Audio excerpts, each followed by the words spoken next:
I'm Laura Frazinski, filling in for Steve Leibowitz for ILTV Israel Weekly.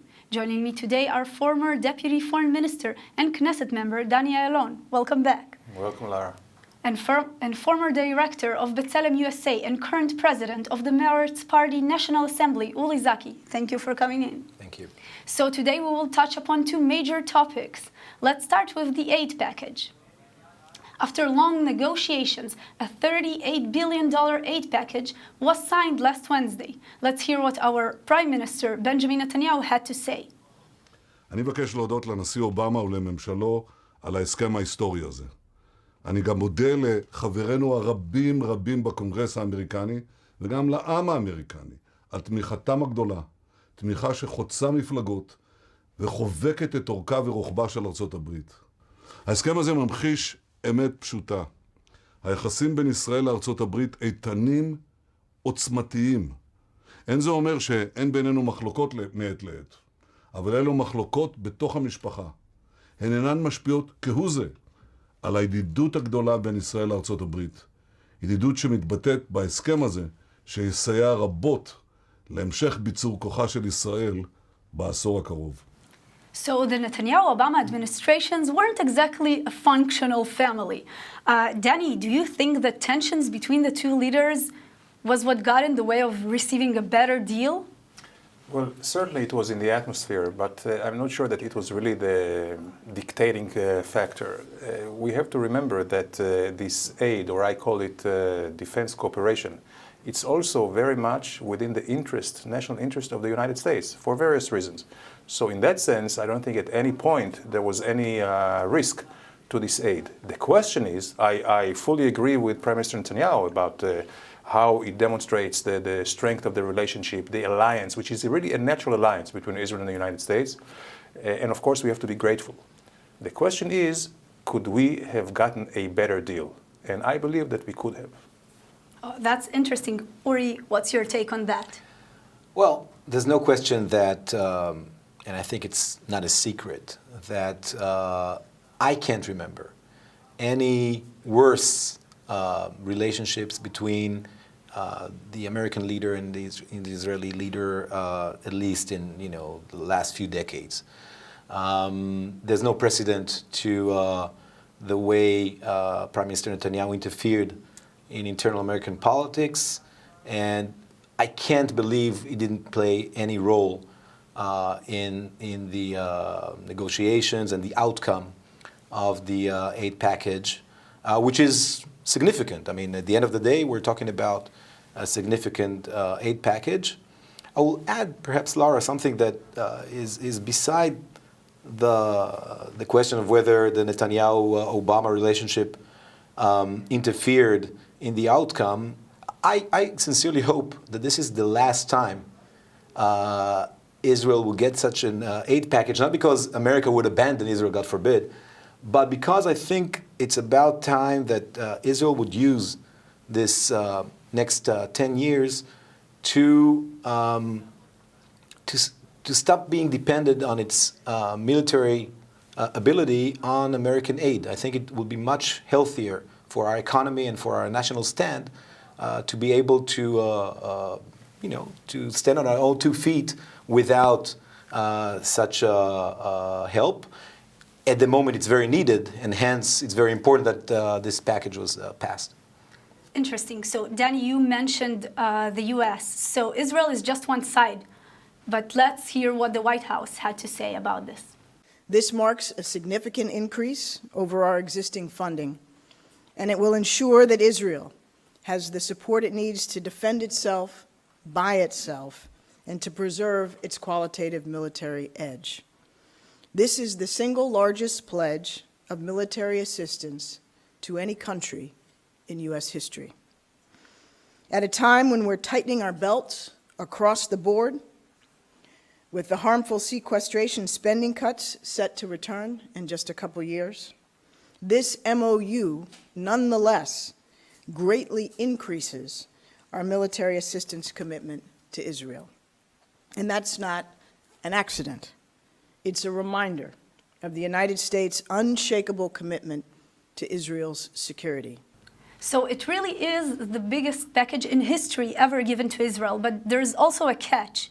After 7 years, the money cannot be used in Israel, it can only be used in the US, and some say, like Uri started mentioning, it might harm the Israeli industry. So, is it so? Well, yes, there are two caveats in this agreement. One, as you mentioned, that after 7 years, the money, the 25% traditionally spent here for local purchases, supporting Israeli defense industries and, of course, creating more jobs, is stopped. The second caveat is that there is a ceiling, a cap, and the 3.8 cannot be increased. And again, comparing it to last agreements, the 3.1 that we have received from the administration always was added by plus-ups by Congress. So again, it is true that nominally maybe it's the largest sum, but not by much, because we had gotten in the last 5-6 years close to 3.8 anyway. 3.1 from the administration and the rest from Congress. However, I still think that it's a very important one because of the significance in the message that it sends to friends and foes alike about the alliance and the support of the United States. Okay, well, and also 7 years is a very long time from now. But as for the near future, or to be exact, next Wednesday, the two leaders are set to hold their final official meeting. What can we expect from this meeting? Uri? Look, I think at this point, both leaders don't have an interest to show differences and disputes. They'll come to the meeting both with many angers and not a lot of mutual respect. On the other hand, Obama at this point wants Hillary Clinton to be the next president of the United States, and therefore he can't afford having a public dispute with Prime Minister Netanyahu. Netanyahu is scared to his guts that Obama would use his last months in office after the November elections to make some big steps vis-a-vis Israel on the issue of the Palestinians. And therefore, I think none of them has an interest right now to show differences, unlike former meetings they had. Actually, to be honest, even then, I don't think Netanyahu was more blunt in previous meetings, had this interest, and I think he harmed the Israeli national interest, but he did it anyway. I think this time he'll be, it will be right after this agreement was signed. Both of them will have an interest to celebrate this historical achievement, and I think that's what we're going to see this week. Danny, what about you? Will it be a relief for Netanyahu and Well, first of all, Obama? it's probably going to be the last meeting between them as President Obama is leaving office. But I think it's not just going to be ceremonial because there are too many things at stake. So, of course, the Prime Minister will use it to thank the President for the MOU, for the defense aid. But there are two things that are really of concern. One is Iran, to make sure that the benchmarks of the agreement in Vienna are really totally enforced.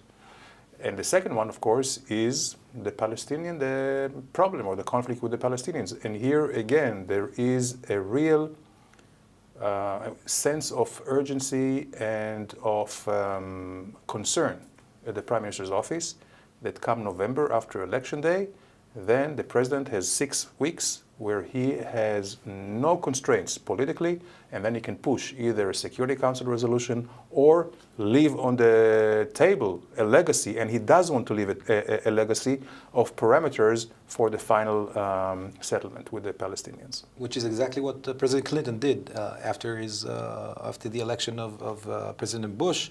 And obviously it will be very different who is going to be elected in November. If it's going to be a Democratic administration and the former president sets those guidelines, it can be very effective and would actually help the next administration to say, this is the legacy of our former administration. If it's going to be a Trump administration, who knows what's going to happen. Yeah. That's true. Okay, so I guess we'll just have to wait and see. Wait for Wednesday, wait for November, and we can move on to our next topic. This week, the Israeli society was and still is praying for the health of its ninth president, Shimon Peres, who is hospitalized and in a difficult condition. Public figures from all over the world, like the Pope himself, Donald Trump, even Putin, send their best wishes to Peres, and also the Israeli leaders as well. Let's listen. I would like to thank all the leaders and all the people all around the world for asking for the best recovery of our ninth president, Shimon Peres. Shimon Peres is hero for Israel and for many other peoples all around the world. יש תקווה, ויש גם תפילה. והתפילה שלי לפחות התחזקה היום, כשראיתי את הטיפול המסור וגם את סימני התקווה. וכמובן זה מוקדם מדי לומר זאת, ואנחנו נמשיך כולנו לקוות ולהתפלל ונסמוך עליכם. Left or right, throughout the entire Israeli political spectrum, Peres was praised this week. Well, maybe except for MK Gatas, but we can all recall a time where Peres was not as popular as he is today. Uri, what dramatically changed in his public image, in the Israeli public? I think it's a combination. I mean, there's something about being the elder statesman, and Peres was the last of the founders of the State of Israel, who was there from day one, accompanying the first prime minister and the establisher in many ways of the State of Israel, David Ben-Gurion. And he was there all the time, in the center of everything that was happening throughout Israel's history. And there's also something about the age and being there. You know, we remember Prime Minister Sharon, who most of his career was a very, his image was disputed, was liked by many, but also hated by many. But when he became prime minister and kind of the elder statesman, there was lots of respect for him.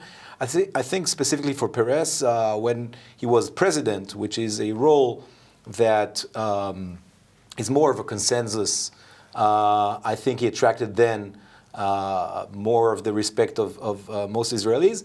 And in a sense, because also of the fact that he wasn't as influential anymore as president.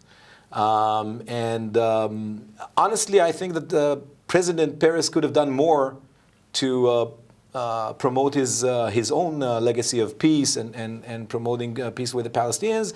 I think for him personally, there was a real need because of his divisiveness in earlier times and the fact that he was hated by so many. I think he really wanted to be loved by the Israeli public and received that in big quantities. We just saw President Rivlin, who came from the other camp, who's now much more divisive in Israel, but he's now being criticized by the right. President Peres was not as criticized by the right during his tenure. And I think that's something to think about. Danny, what do you think? Well, Peres, since he assumed the presidency, has become a bipartisan persona. And he carried the job in a very dignified way, which gave a lot of respect and prestige, not just to the office of the presidency here in Israel, but also for the state of Israel. He is an elder statesman not only in Israel, but also in the international arena. And in that respect, this adoration from the international community also spilled over to the feeling here at home. But I think there is another issue here. As Uri mentioned, he is the last Mohicans, maybe, of the founding fathers. And there is a tragedy that he is now in a way which is reminiscent of how Prime Minister Sharon ended his life. Mm-hmm. And that's quite, I would say, sad. That both these figures, which were such strong figures and with leadership positions, have to finish their life this way. I hope that Peres still will recover. You know, Danny Ayalon was one of the only persons that was acceptable by both Prime Minister Sharon and Foreign Minister Shimon Peres in the Sharon government, Yes. and he was a consensus between them, and that's how he was sent to be the Israeli ambassador to the United States. Actually, So, my appointment was signed by Prime Minister Ariel Sharon and Foreign Minister Shimon Peres at the time. Oh wow! So you have a signature that is history, worth a lot these days. Okay, so you said that Peres, you both agreed that Peres was one of the founding fathers. But here's something special about him.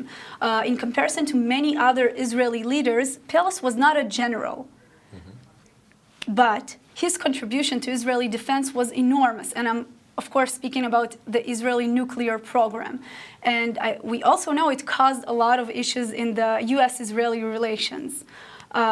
Danny, I want to ask you, what happened in that day in Kennedy's room where Peres had to admit that Israel is developing nuclear capabilities? First of all, we have to remember that Peres always was very, very resourceful. And he was really tenacious in bringing things into completion. And he really used his relationship with the French government in the 50s actually to help build Dimona. Also later on, he helped build the IAI, the Israeli aircraft industry.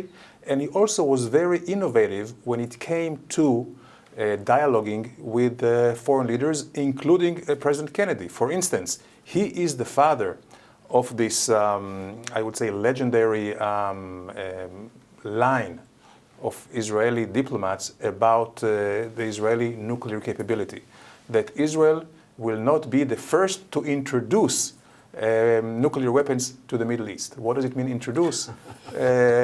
Go figure. But he is the one who started this and thought about it in these meetings following the meetings at the Waldorf Astoria in 1961, I believe, with President Kennedy. Uri, this secretive policy Peres led that Danny just mentioned, was that, when we're looking back now in retrospective, was that a good thing for Israel, all this? It's a complex question, I would say. I think at the time, this ambiguity about Israel's nuclear capabilities was good.